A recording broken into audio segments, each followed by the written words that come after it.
Quería agradecerles a todos por su tiempo. Este es la primera de muchas presentaciones que vamos a estar haciendo el equipo de UAS Panamá City. Como parte de un programa de este 2021, arrancamos con el señor Raúl Moreno, que es un excelente profesional. Y en el día de hoy nos estaré hablando acerca de ransomware y crimen organizado. Sin mucho que hablar, le agradezco a todos y Raúl, todo tuyo. Gracias, Jonam. Bueno, como ya lo había mencionado hace unos segunditos, el tema del panorama con el ransomware es algo que va cambiando progresivamente y tenemos que entenderlo. Siempre me llama la atención cuando voy a conferencias o a charlas, como soy abogado, ahorita vemos eso. Como soy abogado, generalmente esas charlas de derecho, innovación, derecho, etcétera, siempre hablan del tema de los ciberataques, pero nunca profundizan. Entonces, ciberataques pueden ser muchísimas cosas y el público general lo entiende como, me mandaron un correo de phishing y me robaron la tarjeta de crédito o cosas así. No es muy claro el concepto como tal que hay. Y una de las cosas que OWASP trata de hacer es educar más a las personas sobre ese tema. Entonces, me presento. Who am I? ¿Quién soy? Abogado, analista, gran pasión por temas como seguridad nacional, internacional, terrorismo y ciberseguridad, teórico práctico. Bueno, la parte del terrorismo me refiero al estudio del fenómeno como tal para contrarrestarlo, ¿no? Ahora que lo leo en voz alta suena un poco extraño. Algunas de las certificaciones que he hecho que encuentro que me resultaron particularmente útiles cuando estaba realizando esta presentación. En el tema de ciberseguridad teórico-práctico, lo pongo porque me parece que es importante conocer tanto de la teoría, de cómo funcionan esos ataques en papel y cuáles son sus efectos, los efectos de esos ataques posterior al ataque y también conocer cómo funcionan en la practicidad, cómo se hacen, con qué herramientas se ejecutan, cómo funcionan esas herramientas y eso en realidad ayuda a completar un poco más el panorama de entender cuál es parte del problema. También participo en plataformas en donde son como campos de tiro cibernético, en donde te ponen una máquina simulada y te dicen, ok, dale, rompe la máquina, entrégame una bandera y todo bien. Hack the Box, trae Hack Me, en esas dos plataformas participo que me permiten hacer eso. Las personas que estén interesados en aprender, les sugiero 100% Try Hack Me, muy buena. Y la meta que tengo a la larga es de lograr un impacto positivo en que resulte en cambios para todo lo que es el tema de la ciberseguridad, porque al final nos impacta en nuestra vida diaria, porque ya el ecosistema como tal tiene una fusión completa. Casi todo el día más dependemos en nuestro día a día del tema del ecosistema digital.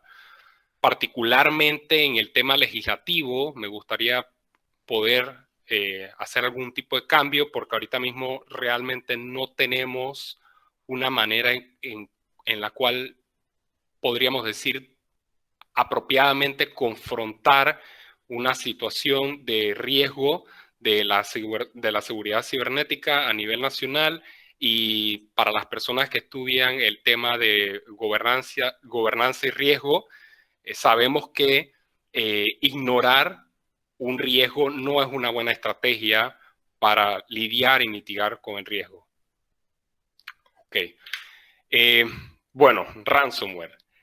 Cuando se menciona ransomware, el público general tiende a pensar que es como un tipo de magia negra computacional que agarra, me roba toda mi información y me pide Bitcoin. No está alejado de la realidad. Lo que es el ransomware se trata de un programa que se diseñó con la meta de encriptar todos los archivos que tenga la computadora y luego le pide a la víctima un monto X en criptomonedas o alguna u otra forma de pago. Entonces, ¿cómo se ve eso cuando...? Porque ciertamente no se ve así. Esto es lo que las personas piensan, cómo se ve toda la escena de los hackers, pero es un poco más, esto es un poco más de película, ¿no? Se ve de la siguiente manera. Acá en la pantalla, vamos a ver unos datos de esto ahorita, pero acá en la pantalla dice su computadora la hemos trancado y vemos un logo del FBI y acá hasta incluye artículos, supuestamente.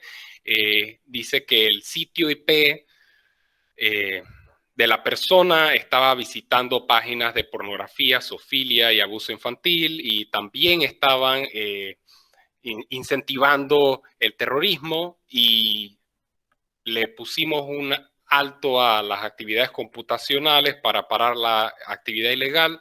Entonces acá dice, para volver a acceder a la computadora, estás obligado a pagar una multa de $200. Tienes 72 horas para pagar la multa, de lo contrario será arrestado. Entonces, de este tipo de ransomware había muchos operadores como individuos en donde atacaban a personas particulares y decían, hey, págame $200, págame $300, y así se iban. Las personas de repente les tocaba comprar una tarjeta de regalo en Walmart o Target o cualquier otra tienda y ingresaban el código de la tarjeta de regalo acá y ponían OK y entonces les liberaban la computadora. Pero en realidad, en muchas ocasiones, el atacante simple y sencillamente no le vuelve a responder a la víctima con ningún tipo de código. O sea que pagaste y todavía tienes tus archivos encriptados. Un problema. El ransomware ha evolucionado mucho desde el origen que tuvo, que impulsó también en parte el fenómeno a la vista pública. Entonces, eso sucedió más o menos en el 2017 con el WannaCry, que empezó a encriptar hospitales, empezó a encriptar. Eso fue un desastre. Salió en las noticias, estaba sin parar. Ah, mira, están encriptando ahora en Inglaterra y se pasaba para este X país o para este Y país y así se iba y todo el mundo estaba pendiente del tema y un corto tiempo después nos olvidamos que existía y desde esta época evolucionó mucho. Para ver cómo vamos a ver estas cifras que tenemos acá para darnos una idea de... Ahora, las cifras no son representativas del problema como tal en global, porque evidentemente estos son números bastante bajos y tampoco no son realmente representativos del impacto real, porque el FBI sí hace mención de eso en sus reportes. Estos son cifras del reporte de cibercrimen IC3 del FBI. Ellos hacen mención de eso en sus reportes, que no toman en consideración como las pérdidas del negocio por tiempo no operacional, los pagos que tuvieron que realizar para esfuerzos de remediación, etcétera. Entonces, en el 2018, 1.400 denuncias, 3.6 millones de dólares. Después, en el 2019, 2.047 denuncias, 8.9 millones de dólares. En el 2020, un poquito más de denuncias, 2.400 denuncias, 29 millones de dólares. Incrementa muchísimo el monto entre el año 2019 y el 2020. Entonces, ¿qué es lo que pasa aquí? Bueno, un reporte que me llamó mucho la atención, que lo hizo la compañía Group IB, que es una compañía bastante grande de temas de investigación de amenazas cibernéticas y en general de desarrollo de ciberseguridad, el Ransomware Uncovered. Hablan que en el 2018 los grupos, porque ahora estamos hablando de grupos, los grupos tomaron una pausa para adaptar las herramientas que tenían, desarrollar más capacidades y sofisticar los ataques que estaban implementando, ¿no? En el 2018 al 2019, el promedio pasó de $6.000 que exigían en rescate en el 2018 a $84.000 que exigían en rescate en 2019. Y luego, en el 2020, empezaron a exigir $170,000 como promedio para los rescates. Y estamos viendo rescates que se pagan de millones de dólares, como en el caso de Colonial Pipelines, que es una de las suplidoras más grandes casualmente lo estaba mencionando ahorita al inicio, para la gente que van llegando, una de las suplidoras más grandes de gasolina de Estados Unidos, que suple a unos 17 estados con 45% de su necesidad de gasolina. Ellos pagaron $4.4 millones, pagaron el rescate al grupo DarkSide. Ahora, el grupo DarkSide ya desapareció, pero ese grupo como tal, en total el calculado es que se han hecho de alrededor de $90 millones con ataques de ransomware, solamente con ataques de ransomware. Y eso es una cifra muy grande. Entonces, en el 2019 sucedió algo en el cual los grupos cambian del enfoque del usuario individual y entienden que les es mucho más rentable extraer un rescate de compañías grandes, compañías que tengan en su posesión documentos sensitivos como propiedad intelectual, digamos, pasaportes de los clientes, documentos técnicos, etcétera. Ya vamos a ver eso. Se convirtieron en ataques compuestos. Ya no solamente es me aparece esto en mi pantalla, pago y a lo mejor logro sacar todas mis cosas ahí, a lo mejor no. Ahora se trata de un ataque en donde te sacan toda tu información que tengas en la computadora y utilizan algo que se llama pay or shame, en donde o tú pagas o te publico toda tu información en una página de la dark web. La subastan también, subastan la información o simple y sencillamente la venden directamente, ¿no? Ok, entonces, ¿cómo nos atacan? O sea, ¿por dónde entran? El acceso inicial de Mitre es una compañía que se encarga de estudiar las técnicas, tácticas y procedimientos de los actores maliciosos cibernéticos. Ojo, no utilizo la palabra hacker porque en tecnicismo hacker no es la palabra correcta. La palabra correcta es actor malicioso, porque el hacker puede ser una persona que simple y sencillamente utilice un dispositivo de una manera X para lograr otra cosa. Ese término, y también lo utilizan mucho en los medios y le tiene una connotación negativa, pero en realidad no significa eso.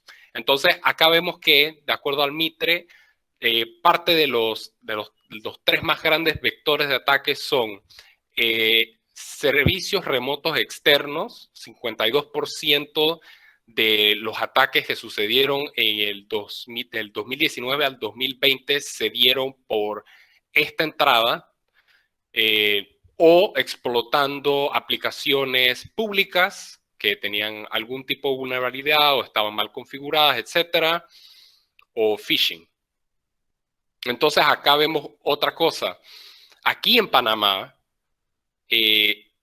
cuando escaneamos la red de Shodan, que nos permite ver todos los dispositivos que están conectados al Internet, que son descubribles en el Internet, podemos ver que aquí en Panamá el puerto 3389, que se utiliza precisamente para estos servicios remotos, hay 1,241 máquinas con ese puerto que es descubrible.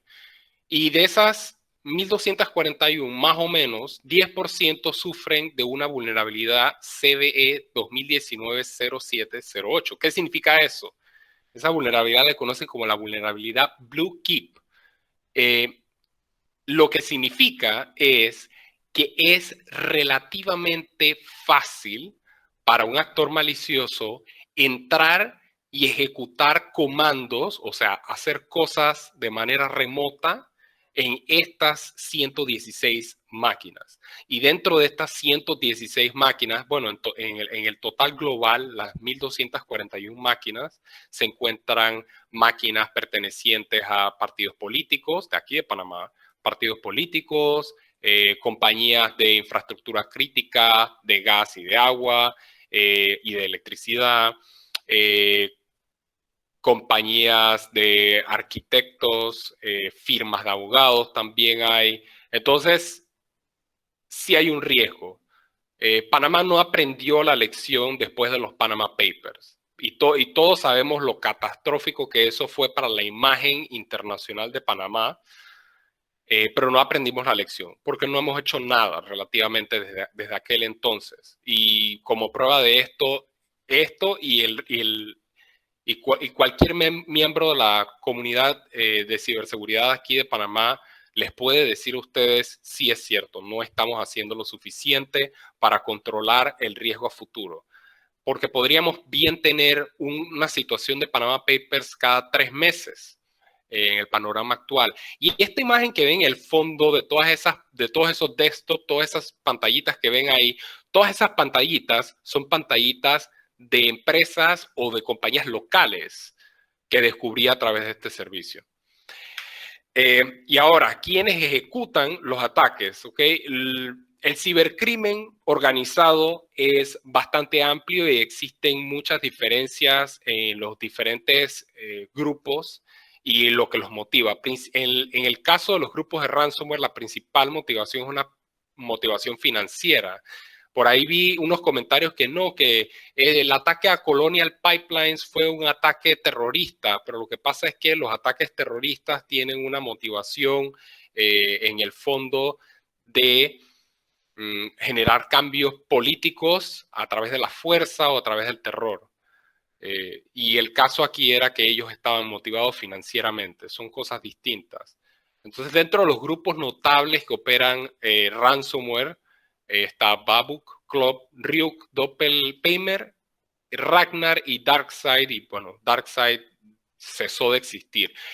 Es importante notar que estos grupos tienen una particularidad en la cual los hace muy difíciles de lograr capturar. No es que no se capturen actores maliciosos, sí se capturan, sí les hacen juicios, sí los meten a la cárcel. Lo que sucede es que se trata de crímenes transnacionales y no solamente cruzan una frontera, cruzan múltiples fronteras. Y no solamente si capturo a uno quiere decir que voy a capturar a los otros, porque estos grupos conocen de seguridad operacional, depende de la madurez, pero los grupos que son más maduros conocen mucho de seguridad operacional y tienen una segmentación por tarea. O sea, los desarrolladores del software malicioso no son los que reciben el pago y las personas que envían los correos de phishing tampoco son los mismos que ejecutan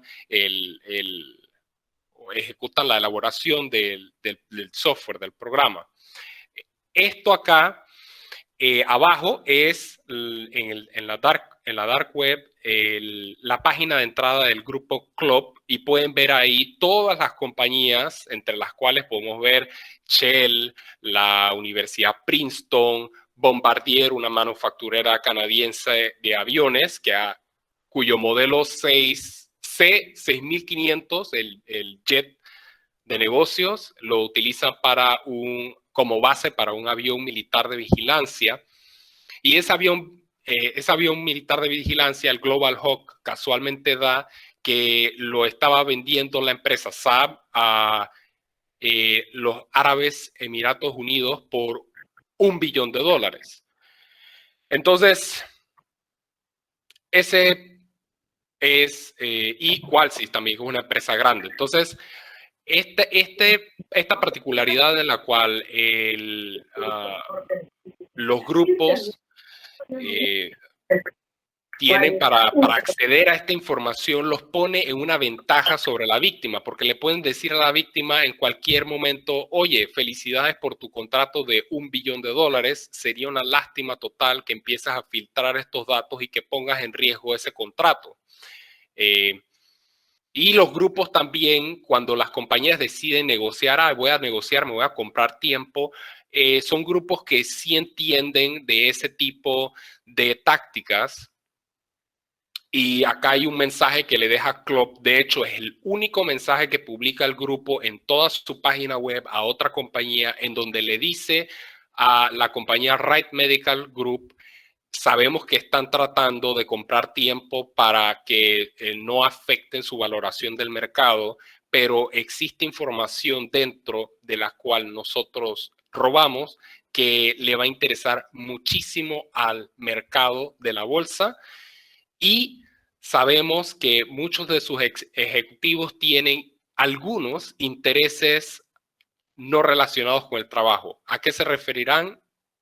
No sé, pero es claramente un mensaje para provocar miedo en la compañía, para que la compañía acceda y negocie realmente el pago. Y arriba de ese mensaje podemos ver un plano técnico del Global Hawk, de cómo funcionan en la cabina los sistemas eléctricos que están conectados al tema del audio. Y como este documento, hay muchísimos más documentos técnicos que tienen, en el cual detallan hasta piezas específicas en formatos 3D, etcétera. Algo bastante grande. Este otro grupo en particular, Marketo, me llamó mucho la atención porque publicitan la tasa de éxito de sus ataques. Dicen, la tasa de éxito de nuestros ataques excede el 85%. Incluso dicen, miren, fallamos el ataque contra usrubber.com.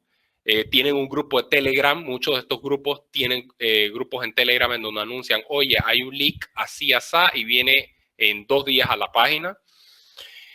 Las víctimas tienen múltiples víctimas, pero aquí podemos ver en específico la Corte Municipal de Princeton del oeste de Virginia. Son 28 gigabytes de datos, y los datos incluyen identificaciones, números de seguridad social, que en Estados Unidos eso es algo bastante sensitivo. Tienen documentos de corte, tienen de notas de investigativas, tienen de todo tipo de archivos que utilizaría una corte para la investigación de algún acto delictivo o algún incidente. Todos los datos los tienen en esos 28 gigabytes. Hablaba de que la información la venden. Acá a la mano derecha sería cómo se ve eso en práctica. Ahí podemos ver, el precio varía, ¿no? El precio siempre varía de acuerdo a cuál es la naturaleza de la información que tienen de una compañía específica. Por ejemplo, esta acá arriba, Tata Communications, que es una compañía de telecomunicaciones bastante grande, tienen todo lo que es nombre de usuario, contraseña, número de teléfono de los clientes, y la venden en $1,000. En esta otra compañía, Astoria Company LLC, la venden por $5,000 porque ya viene con un poco más de información sensitiva, pero la que más valoración tiene en este dark marketplace en particular es la de MobiQuick, y eso es porque manejan no solamente documentación de conozca a su cliente, todo lo que podrían ser recibos de agua, de luz de la persona, fotografías de la persona sosteniendo una tarjeta de crédito, el número de la tarjeta de crédito de la persona. Son alrededor de 6 terabytes de datos. Entonces es muchísima información y la valoran en $9,000. Y esto acá a la mano izquierda es el grupo ransomware Babook. De este actor en particular es un poco menos maduro, se podría decir, y eso se puede ver por la manera en cómo se conducen en su sitio web. Hay unos que son muy profesionales, otros que se burlan de las víctimas agresivamente, y este es el caso con ellos. Ellos hackearon recientemente a la Policía Metropolitana de Washington, D.C., y publican fotos en donde, según el grupo, la policía está en vano tratando de comprar tiempo. Publican fotos de las conversaciones con la policía, y acá le dicen, todavía tienes la habilidad para detenerlo, pero la policía se rehúsa obviamente a negociar, y además que federal en Estados Unidos, el FBI recomienda que no se haga el pago a los grupos. Entonces no se debe hacer el pago a estos grupos. Y acá abajo tenemos cómo le dice, y estos grupos son conscientes de ese tipo de cosas, porque acá le dice, donde realices una acción de manera incorrecta, te van a destruir los periodistas. Donde realices una segunda acción incorrecta, vamos a empezar a filtrar tus datos. Así que lo que más te conviene es pagar, porque si pagas ya no vas a ver tu información publicada en este sitio web. Y este otro, el último, que ya el Ragnar, ellos atacaron a Capcom y dentro de los datos que incluyen esa filtración, incluyen pasaportes de los empleados de Capcom y también hacen el tema de el avergonzamiento, el shaming que le hacen a las empresas y le dicen desafortunadamente Capcom no valora la seguridad y privacidad, les han notificado de vulnerabilidades y filtraciones de data múltiples veces, han revisado nuestras pruebas y aún así no hacen la decisión correcta. La decisión correcta siendo páguennos. Y acá arriba también atacan a un banco porque las instituciones financieras no son ajenas a esa problemática. Atacan a un banco y dice que según el equipo de ciberseguridad del banco no hubo ningún tipo de filtración de datos. Entonces dice, estamos aquí para demostrarles lo contrario y empiezan a publicar páginas y páginas y páginas de Excel con nombres de los clientes, nombres de los empleados, direcciones, número de seguro social, teléfonos personales, etc. Entonces, la parte un poquito más técnica, ¿cómo hacemos para prevenir estos ataques? Bueno, cuando se trata de la superficie de ataque como tal corporativa, ya existe lo que se llama aquí en el último punto el tema de la defensa a profundidad. Eso involucra en utilizar múltiples capas de protección para asegurar que no nos va a pasar algo como esto y el día que sí nos suceda algo como esto, poder recuperarnos como es debido. Pero el truco en este punto específico es lograr que los ejecutivos los administradores, los ejecutivos, el CEO, entiendan que necesitan invertir en esta protección. Muchísimas veces administradores de programas, de administradores IT me han comentado, sí, eso está muy bien, pero es que no me dan la plata para eso y quieren que haga milagros. Y entonces cuando suceden ataques, aquí ha sucedido localmente, dicen, no podemos pagar un esfuerzo de remediación, así que olvídate de utilizar ese sistema especializado que deja que nuestra compañía opere de una manera eficaz y mejor utilízate el Excel que no te va a funcionar en lo absoluto para esto, pero igual dale con eso que tú puedes.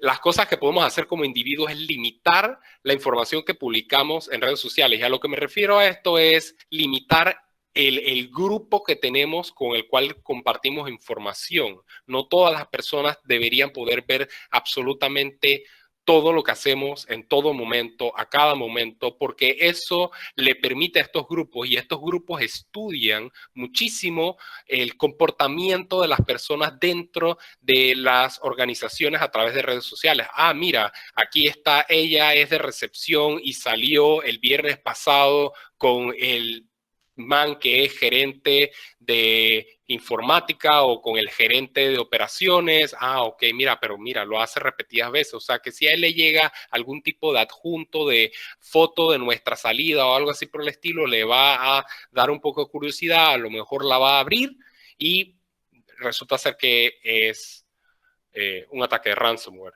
Restringir el uso de PowerShell, deshabilitar macros. Deshabilitar macros. Macros es una función de Windows que te permite automatizar ciertas tareas y dentro de esas tareas, pues por supuesto, puedes automatizar la tarea que te programa un atacante para encriptar todos los volúmenes en tu computadora y en el uso diario no es necesario. Así que si vemos algo que diga, ¿desea usted habilitar macros? Nuestra respuesta casi siempre debería ser no quiero habilitar macros para ver este documento en lo absoluto, porque lo más probable es que se trate de un documento malicioso.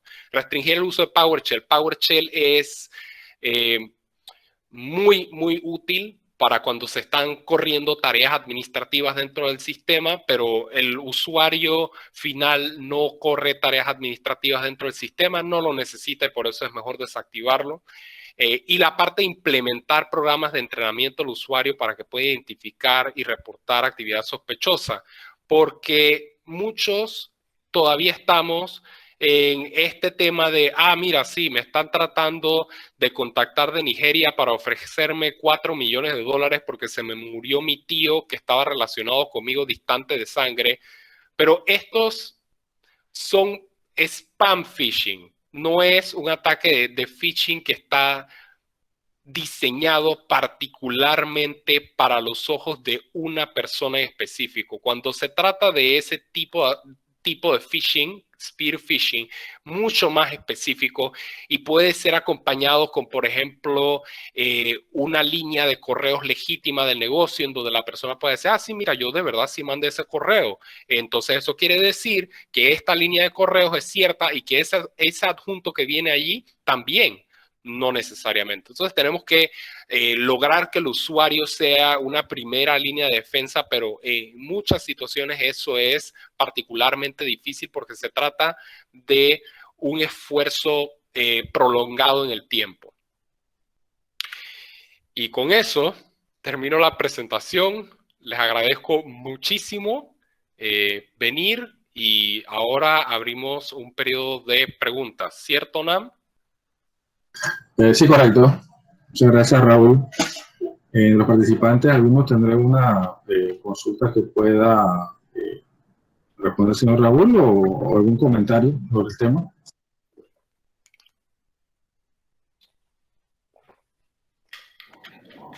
Buenas noches.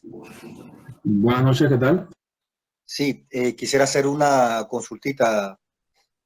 ¿Cómo ves a Panamá, la infraestructura de Panamá, referente a posibles ataques de este tipo? Ya que pude ver en tu presentación que en Chodán había más de 1000 objetivos solamente con un ataque específico. Entonces, ¿cómo tú ves a Panamá en general? Porque es muy preocupante que puedan utilizar este tipo de ataques a infraestructuras críticas o a instituciones sensibles. No sé cuál sería tu opinión. Muchas gracias, Diego. Bueno, sí, cierto. Aquí tenemos las 1241 máquinas y este número varía en cuanto a cuando las traen en línea y cuando las desconectan, etcétera. Pero esto fue en un día de trabajo normal, en horas de trabajo, 1241 máquinas. En cuanto al tema de cómo estamos, no sé, en mi perfil de LinkedIn tengo varios artículos que tratan de explicar este fenómeno de los nuevos crímenes que se están dando principalmente con el uso de tecnologías emergentes o tecnologías, entre uno de los cuales hablo de ataques a la infraestructura crítica, potabilizadores de agua, por ejemplo.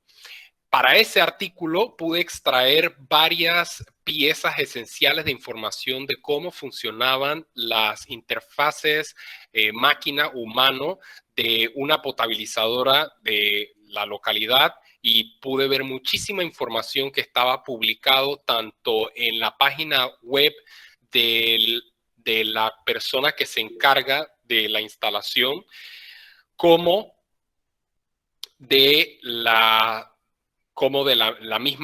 misma entidad pública como tal. Entonces no tenemos un buen manejo del concepto de seguridad operacional porque no es una buena idea tomarle una foto a los controles industriales y publicarlo en tu página porque, mira, cumplimos con esta meta gubernamental X o Y y en un panorama más general, Panamá tiene que hacer un esfuerzo más grande. El decreto ley que crea el CECIRT, que se encarga de las respuestas de incidencias, no es un decreto que está completo.